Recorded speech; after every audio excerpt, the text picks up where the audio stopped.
एक टेक्सोनॉमी दी थी psychomotor domain के बारे में, जो रिलेटेड थी हमारे फिजिकल मूवमेंट कोऑर्डिनेशन के बारे में और मोटर स्किल्स एरियाज। उन्होंने 6 लेवल दिए थे साइकोमोटर के, तो हम देखते हैं वो कौन कौन से दिए थे उन्होंने।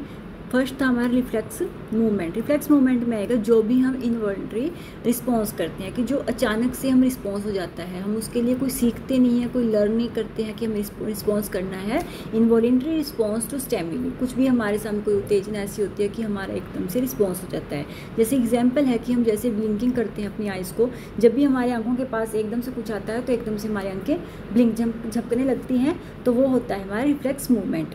सेकेंड हमने कहा था फंडामेंटल मूवमेंट। फंडामेंटल मूवमेंट को इन्होंने बताया था कि जो बेसिक मूवमेंट होते हैं, जैसे हम वॉकिंग कर रहे हैं, रनिंग कर रहे हैं, जंपिंग कर रहे हैं, ग्रैस्पिंग कर रहे हैं, तो ये सब फंडामेंटल मूवमेंट्स में आते हैं। थर्ड उन्होंने बात की थी परसेप्शनल एबिलिटी। परसेप्शनल एबिलिटी में उन्होंने बताया था कि जो रिस्पॉन्स करते हैं स्टिमुली सच है, जैसे विजुअल और ऑडिटरी, दोनों की बात होती है। जैसे हम hand eye coordination, visual discrimination, जब कोई व्यक्ति देख नहीं पाता तो वो उस तरीके से किस तरीके से वो हैंड और आंखों का, उसका हाथों का कोऑर्डिनेशन किस तरीके से बन जाता है, तो इस तरीके से ये उन्होंने बात की थी परसेप्शनल एबिलिटी की बात। और फोर्थ है फिजिकल एबिलिटी। फिजिकल एबिलिटी में उन्होंने बात की थी ट्रेड्स, जैसे जो भी स्ट्रेंथ, फ्लेक्सिबिलिटी, हमारे स्टेमिना से रिलेटेड जो भी आएगा वो फिजिकल एबिलिटी में आएगा। एग्जाम्पल के तौर में जैसे लिफ्टिंग वेट करते हैं हम, और जैसे कोई भी योगा कर रहे हैं, तो वो सब आएगा फिजिकल एबिलिटी। फिफ्थ में उन्होंने बात की थी स्किल्ड मूवमेंट के बारे में।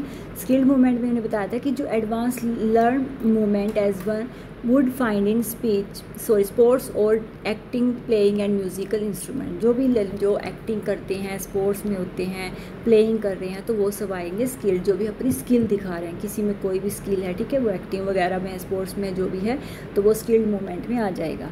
6 बात हुई थी non discursive communication. Discursive communication मैंने बात की थी कि जहाँ पर हम मतलब कि अपनी कम्युनिकेशन को यूज़ नहीं करते, सिर्फ अपने गेस्चर्स के द्वारा और हमारे जो फेशियल एक्सप्रेशन से जैसे हम एक दूसरे को समझ जाते हैं कि हाँ, फेशियल एक्सप्रेशन समझ जाएंगे कि इसको गुस्सा आ रहा है, ये खुश है, या एक दूसरे को, ठीक है। तो जैसे भी हम बात करते हैं, कई बार हम बॉडी लैंग्वेज से ही बातें करते हैं, तो वो सब आ जाएगा नॉन डिस्कर्सिव कम्युनिकेशन में। जहाँ हम कम्युनिकेशन का यूज़ नहीं करते, तो वो होती है हमारी नॉन डिस्कर्सिव कम्युनिकेशन। तो ये थी हमारी आज की वीडियो। अगर आपको अच्छी लगे तो प्लीज़ कमेंट करना, लाइक करना। ये हमारे प्रीवियस ईयर में ये क्वेश्चन पूछा गया था। Thank you for watching my video.